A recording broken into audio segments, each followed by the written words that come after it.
हरे Krishna. Hare Krishna. Dear Ritesh Prabhu, Pawan Prabhu ji. Hari Prabhu, धन्यवाद, प्रणाम, जय Shri Prabhupada. Thank you for your chanting.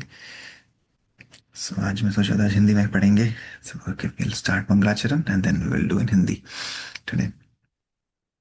ओम अज्ञानतिमिरन्धस्य ज्ञानाञ्जनशलाकया चक्षुरुन्मिलितं येन तस्मै श्रीगुरुवे नमः।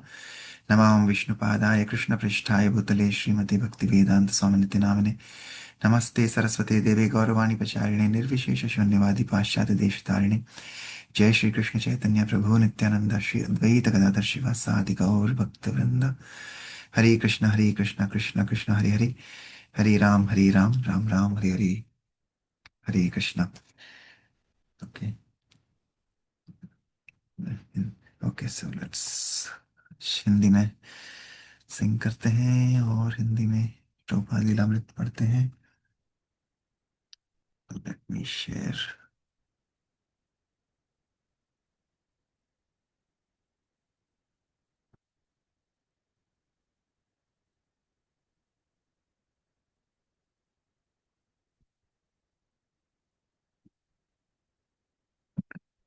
राधा का प्रकटाक्ष।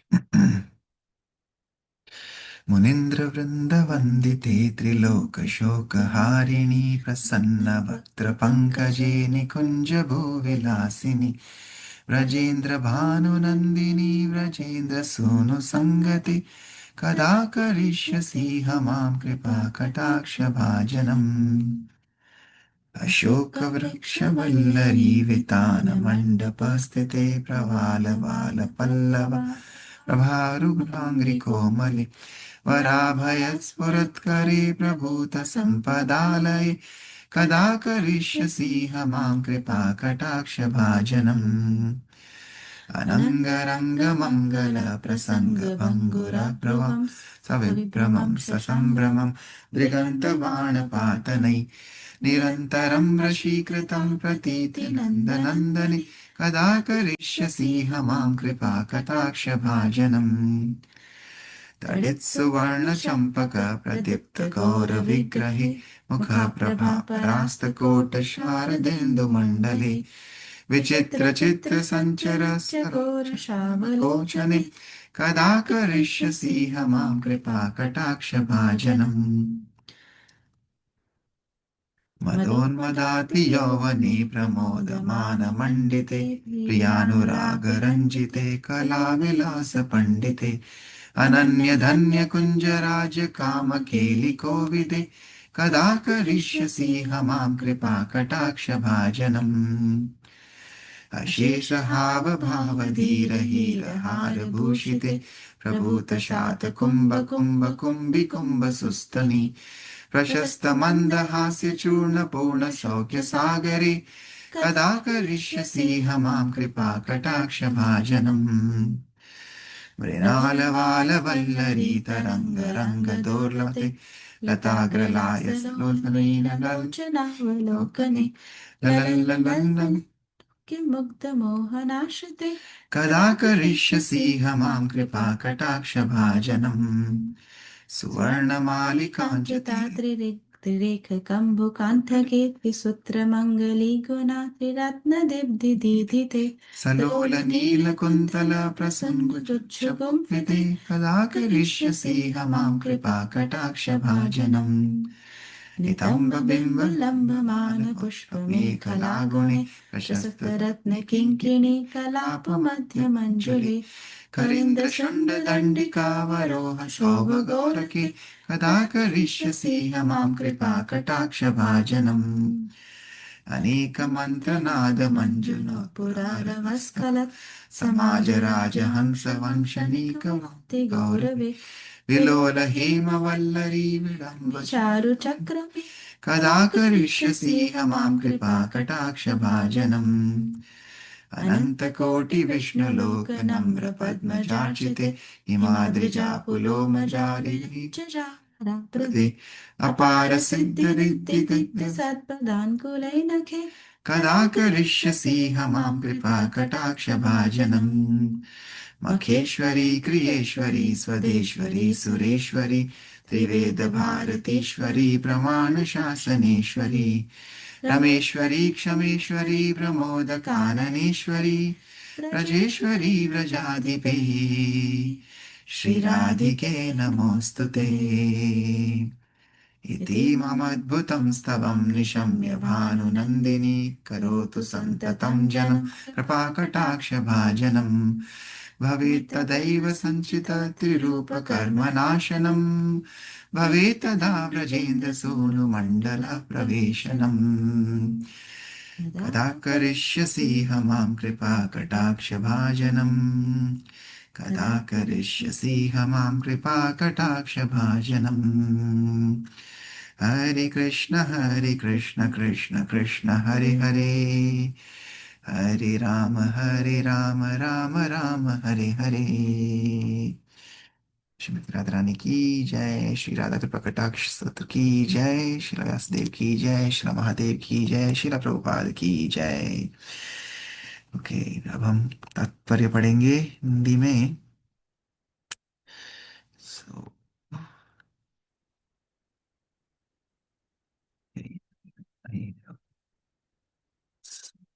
Translate this.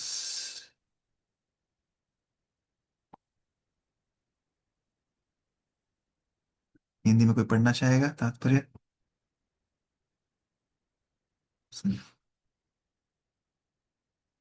Okay, we continue then. प्रभु जी, श्री वृषभार। हाँ प्रभु जी। I Want can to try. read? Yes, Ritesh Prabhu. Yeah, go ahead. You guys have always given the translation in English, but that's Hmm. Shri विश्व भानु नंदिनी मेरी अद्भुत प्रार्थना सुनकर वाक्ता पर अपनी परम कृपालु कृपा दृष्टि प्रदान करे। उस समय मनुष्य के भूत वर्तमान और भविष्य के सभी कर्म नष्ट हो जाएंगे और वह नंद नंदन कृष्ण की सनातन प्रेममय भक्तों की सभा में प्रवेश प्राप्त करेगा। जो भक्त पूर्णिमा, अष्टमी, दशमी, एकादशियां और त्रयोदशी तिथियों पर इस प्रार्थना का जाप करेगा, उसका मन और बुद्धि शुद्ध हो जाएगी। उसकी प्रत्येक इच्छाएं अवश्य पूर्ण होंगी और श्री राधा की परम कृपालु कृपा दृष्टि से उस शुद्ध प्रेम की प्राप्ति होगी। जो साधक श्री राधा कुंड के जल में चांदों में नाभि, वक्षस्थल और कंठ तक इस स्तुति को 100 बार पाठ करता है, उसे धार्मिकता, आर्थिक उन्नति, कामना पूर्ति और मोक्ष में पूर्ण सिद्धि प्राप्त होती है। वह शक्ति जिससे कही गई हर बात सत्य हो जाती है और उस दिव्य ऐश्वर्य की प्राप्ति होती है। उस समय व्यक्ति श्री राधिका से साक्षात मिल पाता है, उन्हें अपनी आंखों से भी देख पाता है और श्री राधिका इतनी प्रसन्न होती है कि वे तुरंत ही अपने प्रियतम श्याम सुंदर कृष्ण को अपनी आंखों से देखने का महानतम वरदान देती है। तब व्रज धाम के स्वामी भगवान कृष्ण व्यक्ति को अपनी शाश्वत आनंदमय लीलाओं में प्रवेश प्रदान करते हैं, जो एकमात्र ऐसा लक्ष्य है जिससे सच्चे वैष्णव लालसा करते हैं। हरे कृष्णा। थैंक यू रितेश प्रभु, बहुत अच्छे से पढ़ा आपने। यस। अब हम पढ़ते हैं प्रभुपाद लीलामृत। Continue in Hindi. आज हिंदी में पढ़ेंगे। Let me share in Hindi. तो कल हमने देखा, अभी हम प्रभुपाद लीलामृत 52 92 चैप्टर पे हैं, जिसमें प्रभुपाद कहते हैं कि I have done my part, मैंने अपना कार्य कर दिया है। अब प्रभुपाद सारा दारोमदार अपने शिष्यों पे उनको थमा रहे हैं, लेकिन वो करने से पहले उनको रेडी भी कर रहे हैं। राइट, हमने देखा कि प्रभुपाद ने उन्हें कहा कि आ, आप सब शुद्ध भक्त हो। जब तमाल कृष्ण महाराज कल उन्हें बोल रहे थे कि हम सब ये प्रार्थना कर रहे हैं और हम तो, हमारी कोई लायकात नहीं है, कोई क्वालिफिकेशन नहीं है, लेकिन प्रभुपाद ने उन्हें रोका और कहा नहीं, आप सब शुद्ध भक्त हो और ये आपका मेरे प्रति जो जो प्रेम है वो दर्शाता है। और प्रभुपाद अपने शिष्यों का प्रेम से प्रसन्न हो रहे थे, लेकिन एट द सेम टाइम वो वो ऐसे शुद्ध भक्त हैं तो सब कुछ भगवान के भगवान पे ही निर्भर था उनका पूरा जीवन। तो कि भगवान जो करना चाहेंगे उनका ही प्लान हमें देखना है और उनके प्लान से हमें चलना है। तो प्रभुपाद को कोई भय नहीं था कि उनका समय अंत हो रहा है। अगर उनका समय अंत होने ही चाहते हैं भगवान, तो फिर वही प्रभुपाद चाहते थे। जो भी भगवान चाहते हैं, हम अपना प्लान उसी तरह से एग्जीक्यूट करते हैं। तो प्रभुपाद का यही मत था।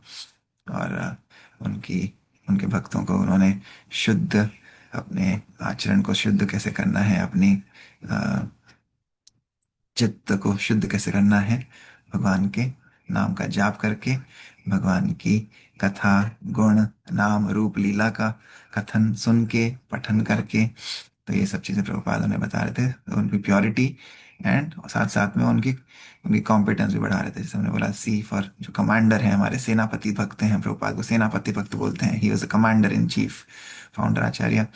तो see for commander, and he was chanting से अपनी कॉन्शियसनेस की उन्नति कर रहे थे अपने शिष्यों की, और उनका कैरेक्टर और उनका कॉम्पिटेंस सब कुछ उनका क्लियर कर रहे थे। तो यहाँ पे हम देखते हैं प्रभुपाद वही बताते हैं कि मैं और मेरा, हम जो कहते हैं, अगर वो छोड़ के हम भगवान को याद रखें कि भगवान आप, तुम और तुम्हारा है सब कुछ, तो then everything will be perfect. तो हमें, जो इस जगत में सब लोगों को जनरली डर रहता है, किस चीज़ का सबसे बड़ा डर रहता है? मृत्यु का। तो हमारे आचार्य बोलते हैं कि मृत्यु से भी आगे जो हमें डर होना चाहिए, भक्त को जो डर होता है, वो है कि हम भगवान को भूले नहीं। वो सबसे बड़ा डर है। अगर मृत्यु तो आनी ही है, एक ना एक दिन सबको आनी है। प्रभुपाद भी से कह रहे थे, ये शरीर की मृत्यु होती है, आत्मा की तो नहीं होती है। लेकिन आत्मा का कार्य यही है कि वो हमेशा भगवान को याद रखना है। Always remember Krishna, never forget Krishna. तो अगर हम एज ए भक्त भगवान को भूलते हैं, तो वो हमारा सबसे बड़ा भय है, और वो भय हमें नहीं होना चाहिए भक्ति करते समय। बाकी सब कुछ सही रहेगा। तो हमें मैं और मेरा नहीं, तू और तेरा करना है, भगवान के ऊपर सब छोड़ना है। ठीक है, चलिए अब यहाँ से पढ़ते हैं हिंदी में। उसी समय जीबीसी समिति ने श्रील प्रभुपाद को सूचित किया कि वसीयत तैयार हो चुकी है, जिसमें निर्दिष्ट ट्रस्टियों के माध्यम से इस्कॉन की सभी संपत्तियों की सुरक्षा का प्रावधान है। रामेश्वर ने प्रभुपाद के समक्ष वसीयत पढ़ी, जिस पर उन्होंने केवल कुछ ही टिप्पणियां की। रामेश्वर ने कहा, इससे किसी के लिए भी धोखा देना असंभव हो जाएगा। हाँ, प्रभुपाद ने सहमति जताई। जहां तक मैं देख सकता हूँ, यहाँ तक कि अपने सबसे गंभीर विषयों पर भी वे कभी कभी चुप रहते थे। उन्होंने अपने जीबीसी के लोगों को यथासंभव निर्देश दे दिए थे। अब उन्हें ज्यादातर पवित्र नाम की औषधि चाहिए थी, लेकिन उन्होंने जो किया था वह ठीक था और वे संतुष्ट थे।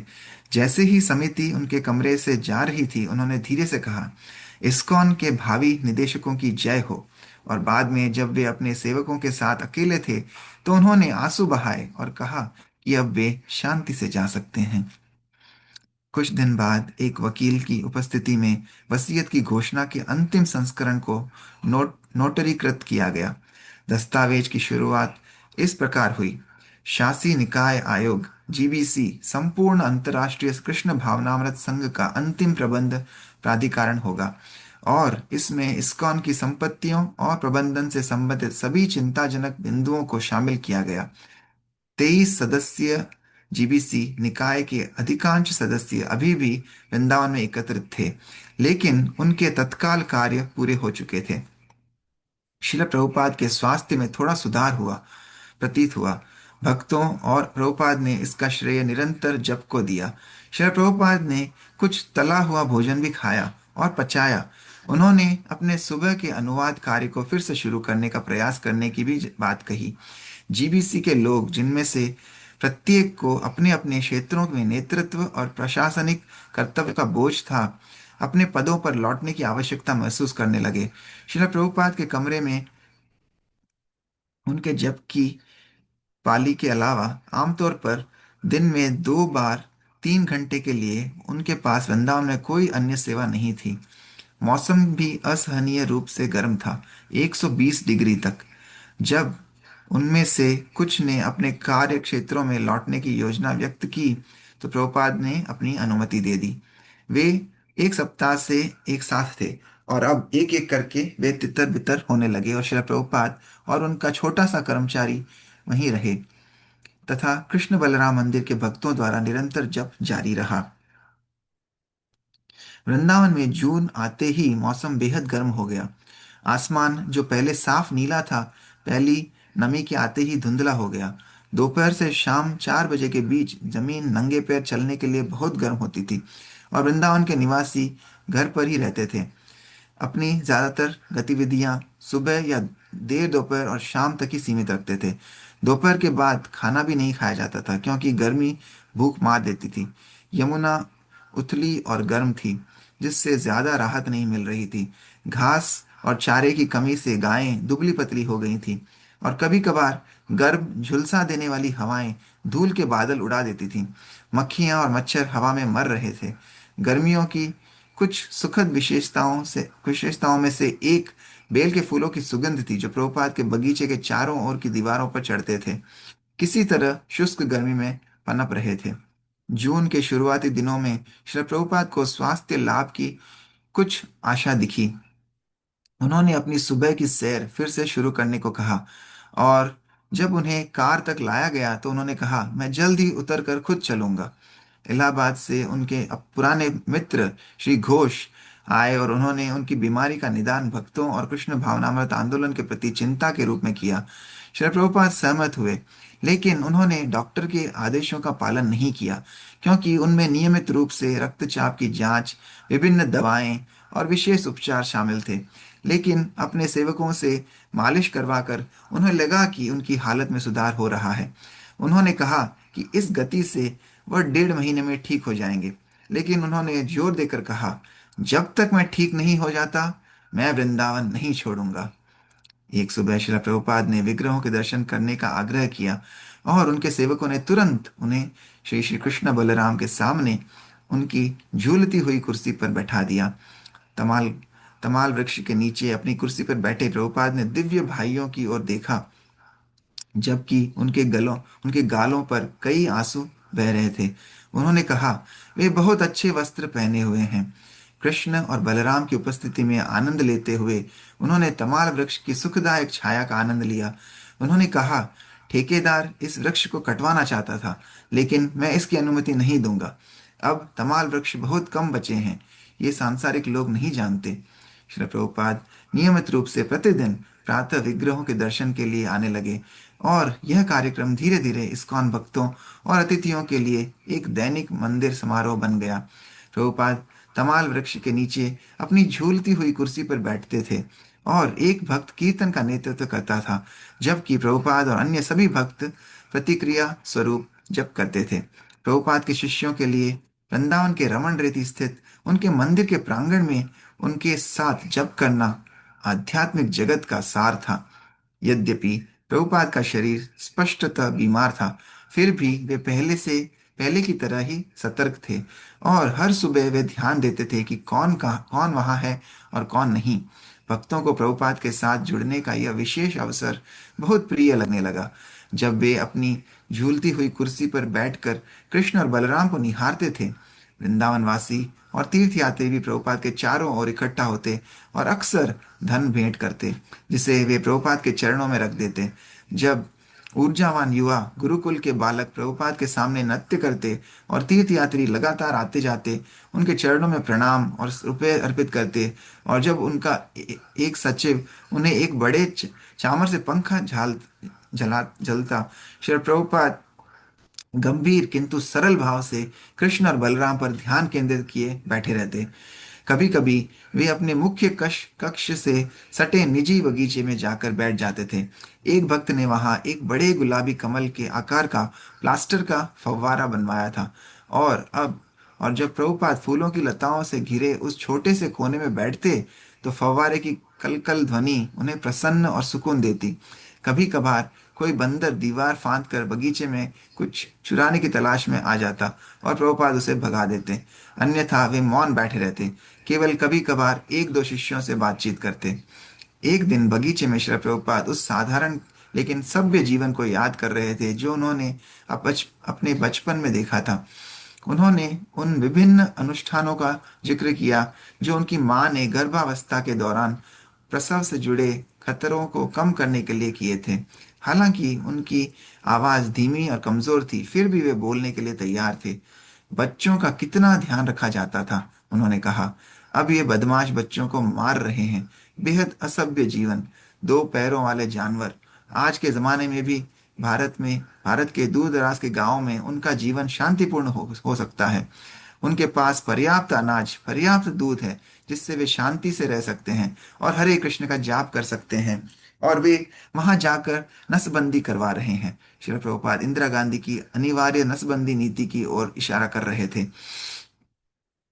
उपस्थित भक्तों में से एक अभी अभी पश्चिम बंगाल से आया था, जहां वह गंगा नदी में नाव से यात्रा करते हुए गांव में प्रवचन और प्रसाद बांट रहा था। श्रील प्रभुपाद ने उसे बताना शुरू किया कि कैसे गांव में लोग अत्तर, गेहूं के आटे से एक साधारण रोटी का गोला बनाकर उसे खुली आग पर सेंकते हैं। वही आग, इसे खांडी आग कहते हैं, जिसमें गोबर के उपले इस्तेमाल होते हैं। श्री प्रभुपाद ने कहा, वे इस आग पर एक बर्तन रखते हैं और उसमें दाल पकाते हैं। फिर कुछ देर बाद आप देखते हैं कि यह उबल गया है या नहीं। बहुत बढ़िया। फिर इसे गोले फिर इस गोले को घी में पकाना चाहिए। यह उत्तम दर्जे का होगा। जब फव्वारा धीरे धीरे फूट रहा था और कबूतर और हरे तोते फड़फड़ा रहे थे और चहचहा रहे थे, प्रभुपाद खुलकर बोलते रहे। उन्होंने अपनी जन्म कुंडली याद की। 70 साल बाद यह व्यक्ति भारत से बाहर जाएगा और इतने सारे मंदिर स्थापित करेगा। उन्होंने कहा कि पहले तो उन्हें समझ नहीं आया था कि उन्हें वास्तव में जाना होगा, लेकिन जब वे अंततः अमेरिका गए तो उनका कभी लौटने का कोई इरादा नहीं था। उन्होंने कहा कि 1967 में संयुक्त राज्य अमेरिका में उन्हें जो स्ट्रोक हुआ था, उसके अलावा वे कभी वापस नहीं आते। इसका मतलब है कि श्री कृष्ण की यही इच्छा थी, उन्होंने कहा, वरना मेरा वापस आने का कोई इरादा नहीं था। इसलिए मैंने यह स्थायी निवास लिया। तमाल कृष्ण गोस्वामी ने पूछा, क्या आपको भारत वापस आने का अफसोस है? नहीं, प्रभुपाद ने कहा, मेरी योजना तो यही थी, यहीं रहने की, लेकिन कृष्ण की योजना अलग थी। जब मैं 1970 में वापस आ रहा था, तो मैं द्वारकाधीश इस्कॉन के लॉस एंजलिस मंदिर में कृष्ण विग्रह से कह रहा था, मैं यहाँ उपदेश देने आया हूँ। मुझे नहीं पता कि आप मुझे वापस क्यों खींच रहे हैं। यह उस समय की बात है जब मैं लॉस एंजलिस छोड़ रहा था। मैं खुश नहीं था, लेकिन उनकी अपनी योजना थी। बहुत अच्छी योजना है, तमाल कृष्ण ने टिप्पणी की। श्री प्रभुपाद ने आगे कहा, कृष्ण ने कहा, आओ, मैं तुम्हें वृंदावन में एक बेहतर स्थान दूंगा। तुम वृंदावन में सन्यासी थे और मैंने तुम्हें जाने को कहा था। अब तुम्हें वापस आना होगा, लेकिन मैं तुम्हें एक बेहतर स्थान दूंगा। तो उन्होंने मुझे किसी भी अन्य स्थान से 100 गुना बेहतर मंदिर दिया है। क्या ऐसा नहीं है? टाइम्स ऑफ इंडिया के पहले पन्ने पर श्री प्रभुपाद गंभीर रूप से बीमार शीर्षक से एक लेख छपा। लेख पढ़कर श्री प्रभुपाद ने टिप्पणी की, जब तक वे भक्ति वेदांत स्वामी को महत्वपूर्ण नहीं समझते, वे इसे नहीं छापेंगे। गिरिराज ने श्री प्रभुपाद को लिखा कि कई समर्थकों ने बंबई मंदिर को फोन करके और जानकारी मांगी थी। एक भक्त ने एक बयान जारी किया था, जिसे टाइम्स ऑफ इंडिया ने कुछ दिनों बाद तीसरे पृष्ठ पर श्री प्रभुपाद अब बेहतर हैं शीर्षक से छापा। तो क्या श्रील प्रभुपाद गंभीर रूप से बीमार थे या बेहतर? उन्होंने कहा, मैं जीवित रहूं या मरूं, दोनों ही स्थितियों में मैं कृष्ण के साथ हूं। लेकिन उन्होंने बताया, मैंने कृष्ण से मृत्यु पर्यंत लड़ते रहने का उत्साह मांगा था। एक सैनिक को युद्ध भूमि में लड़ते हुए मरना चाहिए। श्री प्रभुपाद के अनुरोध पर तमाल कृष्ण सभी पत्रों का उत्तर दे रहे थे और सचिव के रूप में अपने हस्ताक्षर कर रहे थे। जैसा कि उन्होंने एक पत्र में लिखा था, इन परिस्थितियों में मेरे लिए श्री प्रभुपाद को लिखे पत्र पढ़ना संभव नहीं है। मैं तो बस उन्हें कोई भी शुभ समाचार सुनाता हूँ, और इसलिए मैंने उन्हें आपकी सफल टाउन हॉल मीटिंग और आपकी अन्य प्रचार गतिविधियों के बारे में बताया है। ये पत्र श्रील प्रभुपाद के पत्रों के समान ही मूल्यवान थे, क्योंकि इनमें प्राय श्रील प्रभुपाद के सीधे उद्धरण भरे होते थे। एक शाम श्री प्रभुपाद ने सभी उपलब्ध सन्यासियों को बुलाया। उन्होंने कहा कि वे थके हुए हैं, लेकिन एक पिता की तरह जो अपने बच्चों को अपने साथ पाकर खुश होता है। उन्होंने कहा, आप सभी इसी तरह मेरे साथ आएं और मुझे बेहतर महसूस होगा। एक दिन श्री प्रभुपाद के साथ बैठे हुए तमाल कृष्ण ने श्री प्रभुपाद की प्रसादम मेज के दाईं ओर लटके चित्र के दर्शाई गई कृष्ण की लीलाओं का वर्णन करना शुरू किया। चित्र में कृष्ण और उनके ग्वाल सखा दोपहर का भोजन करते हुए दिखाई दे रहे थे। श्री प्रभुपाद ने चित्र को देखा और फिर आंखें बंद करके लीला का चिंतन करते हुए कहा, यह जीवन की सर्वोच्च सिद्धि है। मैं इस निष्कर्ष पर पहुंचा हूं कि श्री कृष्ण के बिना जो कुछ भी किया जाता है वह केवल समय की बर्बादी है। वे इसके बारे में क्या सोचेंगे? प्रभुपाद की मनोदशाएं दिव्य भावनाओं और दृष्टिकोणों के दायरे में बदलती रहती थीं। अपने कुछ शिष्यों से उन्होंने कहा, मैं सोच रहा हूँ, मैं एक निकम्मा इंसान हूँ जो इतनी सेवा ले रहा हूँ। मैं आपकी सेवा का कोई ऋण नहीं चुका सकता। मैं आर्थिक और आध्यात्मिक हर दृष्टि से दरिद्र हूँ। श्रील प्रभुपाद तमाल कृष्णा ने विरोध किया, हमारी एकमात्र इच्छा आपकी सेवा करना है। प्रभुपाद ने उत्तर दिया, मैं जानता हूँ और यही एकमात्र कारण है कि मैं जीवित हूँ। आपकी सच्ची सेवा से ही दुनिया भर में सब कुछ चल रहा है। लेकिन कभी कभी प्रभुपाद किसी भटके हुए शिष्य को डांट भी देते थे। जब प्रभुपाद को वस्त्र पहनाते समय उपेंद्र ने उन्हें एक छोटी लुंगी दी तो प्रभुपाद ने उन्हें मूर्ख और दुष्ट कहा। और जब एक सुबह सर्दी जुकाम के कारण तमाल कृष्ण प्रभुपाद के पास नहीं आए तो प्रभुपाद ने उनकी कड़ी आलोचना की। मैंने किसी भी क्षेत्र में, यहाँ तक कि व्यापार में भी अपने कर्तव्य के प्रति कभी लापरवाही नहीं बरती। उन्होंने कहा, डॉक्टर बोस मुझसे बहुत प्रेम करते थे। वे मुझे 40,000 रुपए के चेक हस्ताक्षर करने के लिए देते थे।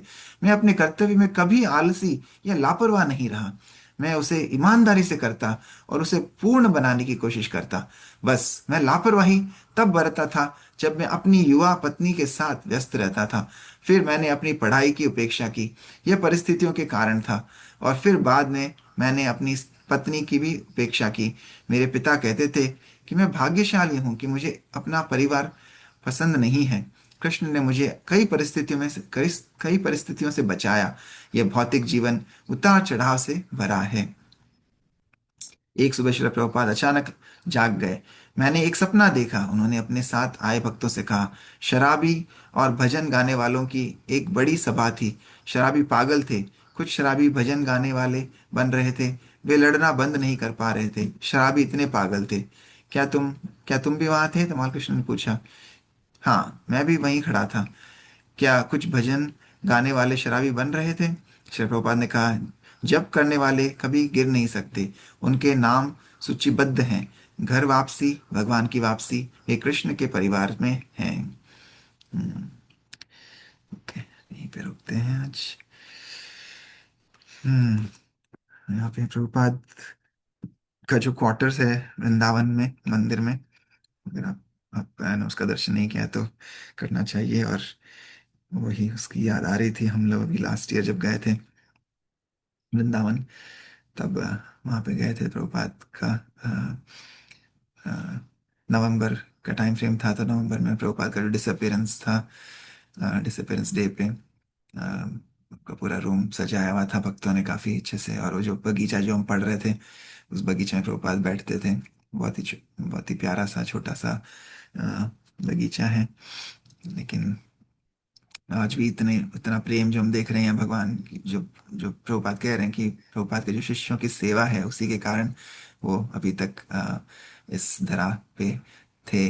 और उन्हें अ, अपने शिष्यों की सेवा बहुत प्रसन्न करती थी। तो वैसे ही आज भी प्रभुपाद के जो शिष्य हैं, जो जो पोते हैं, हम जो उनके ग्रैंड डिसाइपल्स हैं अच्छे से, आज भी वो प्रभुपाद का प्रभुपाद हाउस कहते हैं उसे, प्रभुपाद हाउस इतना अच्छे से सजाया हुआ रहता है। इतनी अच्छे से प्रभुपाद की जो भी अ, वस्तुएं जो प्रभुपाद यूज़ करते थे, वो सब चीज़ें वहाँ पे आज भी मौजूद हैं। तो वो काफ़ी पॉजिटिव वाइब्रेशन मिलता है जब वहाँ पे जाते हैं। और ऑफ कोर्स प्रभुपाद की समाधि भी वहीं है, कृष्ण बलराम मंदिर में। तो प्रभुपाद हमेशा हमारे साथ हैं। जैसे वो वाणी से तो है ही इन किताबों के द्वारा, लेकिन जब हम उस मंदिर में जाते हैं तो ऐसा लगता है कि प्रभुपाद वहीं हैं हमारे साथ बैठे हैं। और कोई भी मंदिर में जाओ आप इस्कॉन के, तो प्रभुपाद का विग्रह है ही। तो ऐसा ही लगता है कि प्रभुपाद को देखते हैं तो प्रभुपाद वहीं पे बैठे हैं हमारे साथ में, फिजिकली भी, वापू वापू एसोसिएशन से भी और वाणी एसोसिएशन से भी। तो या, और यहाँ पे और क्या प्रभुपाद कह रहे थे कि यहाँ पे जो मंदिर में, उसी मंदिर में वो तमाल वृक्ष है, आज भी है वो मंदिर में बीचों बीच में, आंगन में। तो वहाँ पे बैठते प्रभुपाद श्री कृष्ण बलराम के विग्रह को निहारते थे। और वहाँ पे सभी भक्त आके वहीं पे कीर्तन करते थे। आज भी वहाँ पे कीर्तन चलता ही रहता है वृंदावन मंदिर में, 24 आवर कीर्तन, जो कि बाद में श्रीपादानंद प्रभु ने स्टार्ट किया था। तो इस्कॉन में, वृंदावन में 24 आवर कीर्तन आज भी चलता रहता है। तो प्रभुपाद को हम देखते हैं यहाँ पे, प्रभुपाद कह रहे हैं मेरे लिए वही औषधि है, भगवान का नाम जप, वही मेरे लिए सबसे बड़ी औषधि है। तो वही औषधि आज भी प्रभुपाद के शिष्य अ, आज भी उसे जारी रखे हुए हैं। और प्रभुपाद को कितनी खुशी होती होगी जब वो देखते हैं कि उनके शिष्य और हम सब आज प्रभुपाद के इस मूवमेंट को अच्छे से उनके बताए हुए निर्देशकों से चला रहे हैं। और जो जो पिक्चर जो हम देख रहे थे, प्रभुपाद देख रहे थे, प्रभुपाद कृष्ण के साथ में कृष्ण के सखा बैठे हुए हैं और वो दोपहर का समय पे जो भोजन लीला कर रहे हैं। तो वो पिक्चर कहीं पे कहीं कहीं कई सारे डिवोटीज के घर पे भी है। कल ही हम एक डिवोटी के घर पे गए थे, तो एक्चुअली विश्वनाथ प्रभु के घर पे गए थे, तो वहाँ पे वो पिक्चर लगा हुआ था, तो हम देख रहे थे। मुझे याद आया वो पिक्चर देखते हुए कि आज वही पिक्चर प्रभुपाद उसके बारे में बता रहे हैं कि last time I think Amarendra Prabhu आए हुए थे वहाँ पे उनके घर पे, विश्वनाथ प्रभु के घर पे 2 साल पहले। तब उसी समय हम वहाँ पे सब बैठे थे और उस पिक्चर को देख के याद कर रहे थे कि सब कैसे भगवान की कथा में एकदम खोए हुए थे। जब अमरेंद्र प्रभु कथा कर रहे थे, एकदम ऐसा लग रहा था कि भगवान के सब जो सखा हैं सब सब बैठे हुए हैं और भगवान के साथ में, जैसे भगवान की लीलाओं लीलाओं का हम ग्रहण करते हैं, अपना मुख मुख से ग्रहण करते हैं, मतलब अपने कर्ण इंद्रियों से ग्रहण नहीं करते हैं, और लेकिन भगवान के साथ बैठ के ऐसे भगवान के साथ भोजन लीला कर रहे हैं। तो ऐसा ही लग रहा था कि प्रभुपाद आज उसी को दृश्य को याद कर रहे हैं। और प्रभुपाद जब जब अपने मुख से बहुत कम बोलते थे, लेकिन जब बोल रहे थे तो उनके शिष्यों को ऐसा ही महसूस होता था कि वो सब वहीं पे भगवान के साथ में बैठे हुए हैं, शिव प्रभुपाद के साथ बैठे हुए हैं नित्य धाम में, गोलोक वृंदावन में। तो ओके, और किसी का कोई विचार, थॉट्स, रिफ्लेक्शंस? यस, रितेश प्रभु, प्रभाकर प्रभु, पवन प्रभु, हरि प्रभु। हरे कृष्ण प्रभु। हरे कृष्ण। मुझे कल जो आप बोल रहे थे, प्रभुपाद ने बोले थे कि ढिंकी, वो ढिंकी जो चावल जो पिसता है ना, हाँ हाँ हाँ। वो उस बारे में मेरे ग्रैंडफादर भी वही बोलते थे कि ढिंकी जो काम करता है वो अगर स्वर्गों में जाएगा वही काम करेगा। तो इसका मतलब ये है, अगर अच्छा आदमी जहाँ पे जाएगा वो अच्छा चीज कहेगा, जो बुरा आदमी जहाँ पे जाएगा वो बुरा काम करेगा। तो हर वक्त अच्छे के साथ होता है, भगवान साथ होता है, बुराई का साथ नहीं। और जब आप काल में पढ़ रहे थे ना, मैं उसी को याद हाँ, कर रहा था। ढेंकी ढेंकी प्रभुपाद बोले थे, ढेंकी, yes, beat beat machine grinding. हम्म हमारे घर पे भी था, पुराने घर पे होटल पे। हम्म। हाँ, वो होटल पे था। पुरानी चीजें हमारे। सॉरी, आप और कुछ कह रहे थे? हाँ, वही चीज है जो वो जहाँ पे जाएगा वही काम करेगा, चावल पेसता रहेगा। तो इसका मतलब हम्म ग्रैंडफादर बोल रहे थे कि जो अच्छा आदमी है वो जहाँ पे जाएगा वो अच्छा चीज करेगा, जो बुरा आदमी हम्म है जहाँ पे जाएगा बुरा आदमी करेगा। इसलिए भगवान बोलते हैं कि अच्छा करते रहो, वो अच्छा फैलाते रहो। हम्म। तो हाँ, वही प्रभुपाद वो बोल से ही बोल रहे थे कि गोपाल यही बोल रहे हैं। हाँ, कल भी बोल रहे थे, आज भी सीडी में वही बोल रहे थे ना, जो कि पुराने गाँव में लोग कितने आराम से चैन की नींद सोते हैं, काम करते हैं, भगवान को याद करते हैं, जप करते हैं, और चैन की नींद सोते हैं, राइट। जो सूखी रोटी खाओ के भी, दाल रोटी खा के जो प्रसन्नता हाँ मिलती है, वो सब 56 भोग भोग तो खाने से मिलती है, लेकिन लोग खाली नाम के लिए रेस्टोरेंट में जाके और न जाने क्या क्या जानवरों को मार के, हम कल कल ये भी डिस्कस कर रहे थे भक्तों के संग में कल, कि यहाँ पे लोग कितने ऐसे तो कितने अ, अपने अपने जो इनके पालतू जानवर होते हैं, डॉग और कैट्स होते हैं घर पे, पेट्स, उनके साथ कितना प्रेम करते हैं, और दूसरी ओर दूसरे जानवरों को मार के खाते हैं, राइट। तो किस तरह का ये उनका प्रेम है, राइट। तो जैसे किसी को ढोंगी प्रेम होता है उस तरह का ही है, राइट। तो ऐसे एक डिवोटी के बता रहे थे कि वो एक बार पार्क में चल रहे थे, तो कोई दो एक लेडी लेडी अपने कुत्तों को सैर करा रही थी और कुत्ते भौंकने लगे, तो ये थोड़े से डर के पीछे हो गए। तो वो लेडी इनको बोलती है कि अरे आप ऐसे क्या कर रहे हो, कुत्तों से भला कौन प्यार नहीं करता। तो तो ये भक्त सहसा बोल पड़े कि अच्छा यही आपका प्यार है, ये एक तरह से कुत्तों का प्यार करते हैं और दूसरी तरफ मुर्गे और गाय को मार के खा रहे हैं, किस तरह का प्यार है, राइट। तो वही है कि इस एक तरह से ऐसे हैं, लेकिन दूसरी तरह से तो प्रभुपाद भी बता रहे हैं, हाँ जो जो गांव में जो रहते थे जीवन, हाँ एकदम सुखी जीवन है, चैन की नींद सोते हैं। यहाँ पे आजकल इतने बड़े बड़े आलीशान घरों में लोग रहते हैं लेकिन उन्हें चैन की नींद नहीं है, सब डिप्रेशन में है, कोई कोई नींद की दवाई खा के सो रहा है, कोई डिप्रेशन की दवाई खा रहा है, राइट। तो ये जीवन है, क्योंकि जब हम दूसरों को कष्ट देते हैं, जानवरों को भी कष्ट देते हैं, तो वो कष्ट हमारे पास भी हमारे हमारे पास लौट के आएगा ही आएगा, नहीं। तो वही चीज़ आप जो बोल रहे हैं कि जब अच्छे लोगों का संग करेंगे, अच्छी संगति में रहेंगे, तो हम अच्छे कर्म करेंगे, अच्छे कार्य करेंगे, भक्ति करेंगे, तो भक्तों के जीवन में भले ही बाहरी रूप से कष्ट दिखे, लेकिन देखिए प्रभुपाद को बाहरी कितना कष्ट था शरीर से, लेकिन अंदर से वो हमेशा भगवान के नित्य धाम में ही थे, हमेशा भगवान की नित्य लीलाओं में ही थे। तो बाहरी शारीरिक रोग उन्हें विचलित नहीं कर रहा था, बिकॉज वो हमेशा नित्य भगवान की नित्य लीला में अपने आप को पाते थे। और उनके इर्द गिर्द उनसे मिलने जो भक्त लोग आते थे वो भी वैसा ही महसूस करते थे, बिकॉज उनके जस्ट उनके प्रेजेंस में इतना स्पिरिचुअल पावर था। तो वो सिंप्लिसिटी, गांव की सिंप्लिसिटी तो है ही। मुझे भी याद है मेरी नानी जी, हम लोग हमारे गायें थी नानी हाल में, तो मैं जब जाता था गर्मियों की छुट्टियों में, जैसे गर्मी बता रहे थे आज गर्मी 120 डिग्री रहती है राजस्थान में, तो बहुत ज़्यादा गर्मी रहती है उस टाइम पे, लेकिन हम जब जाते थे तो हमारी गायें थी बहुत सारी। तो मैं जब छोटा सा था तो मैं नानी के साथ जाता था, और गायों को दूह के वो दूध लेके आती थी, फिर उसका उसका वो बिलौना करके उसका माखन बनाते थे, माखन छाछ से बनाते थे। फिर वो काफी वहाँ के जो गांव के आसपास के हमारे जो लोग रहते थे वो सब आते थे हमारे घर पे, वो लेके जाते थे। तो उसमें एकदम सिंप्लिसिटी का जीवन था, एकदम सरल जीवन, लेकिन इतना वो आज वो याद है, क्योंकि वो एक्सपीरियंस अलग ही एक्सपीरियंस रहता था। तो वो एक्सपीरियंस आज भी याद है कि जब जब मैं जाते थे तो नानी जी के साथ में जाके वो लेके आते थे, फिर सब इतने सब लोगों को देते थे। तो उन सब का जो दुआएं होती हैं लोगों की वो लगती हैं आपको। तो इसलिए मेरी नानी जी ऑलमोस्ट 95-96 ईयर्स तक जी, और जब तक जी अपना काम सब कुछ खुद करी। उस भले ही अब 20 लोग भी आ जाते थे घर पे तो उनको सबको खाना खिला सकती थी वो 90-95 ईयर्स की एज में भी। तो वो सब हम्म, यही है कि जो हम अच्छा काम करते हैं, अच्छा कर्म करते हैं, तो उसका अच्छा फल मिलता है। हम्म। Thank you Prabhu. Yes Ritesh Prabhu, Pawan Prabhu ji, कुछ कहेंगे? Hare Krishna Prabhuji, no, all good Prabhuji. Thank you for your kind service thank you. every morning. Thank you. Every morning आपकी सेवा है, आप प्रभुपाद के प्रिय हैं, प्रिय पवन पवन जी हैं, पवन पुत्र जैसे हनुमान जी हैं वैसे आप भी प्रिय हैं।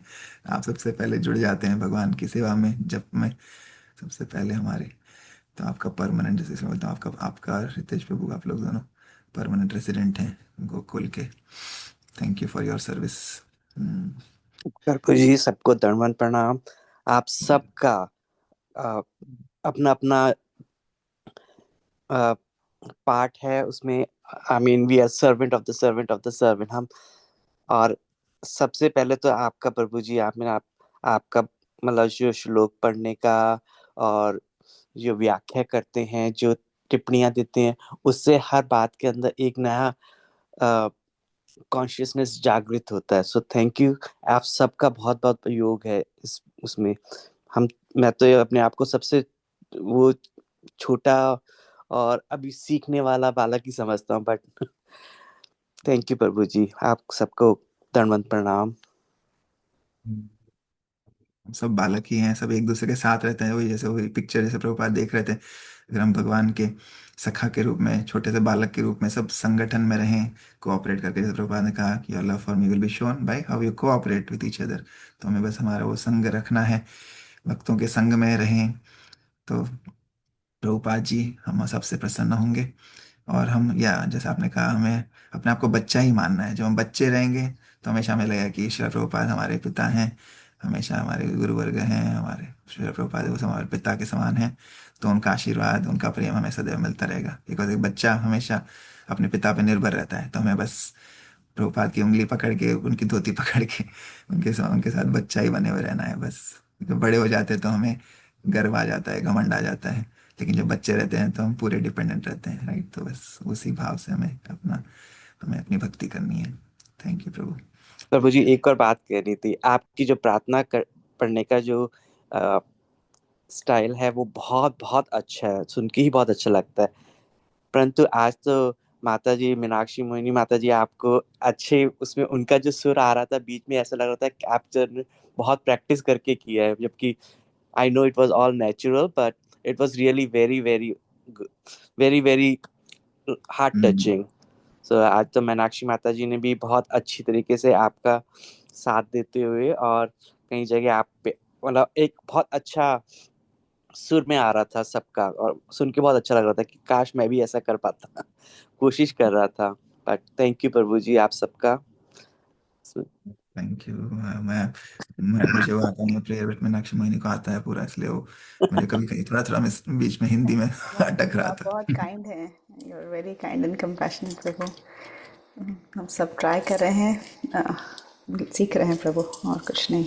Thank you so much for your kind words Prabhu. ये हम लोग एक दूसरे को अपलिफ्ट करते हैं जब हम एक दूसरे का we praise each other, but then we are still humble.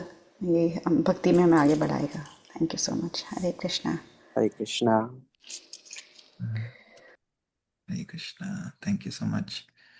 Okay, we'll end with Vaishnava prayers. Vancha kalpatarubhyascha kripa sindhubhyev च पतितानां पावनेभ्यो वैष्णवेभ्यो नमो नमः। अनंत कोटि वैष्णववृंद की जय। जगत गुरु श्री प्रभुपाद की जय। श्री प्रभुपाद लीलामृत की जय। निताई गौर प्रेमानंदे। हरि हरि बोल। हरि बोल। कृष्णा। हरे हरे कृष्ण। हरे कृष्णा। हरि बोल।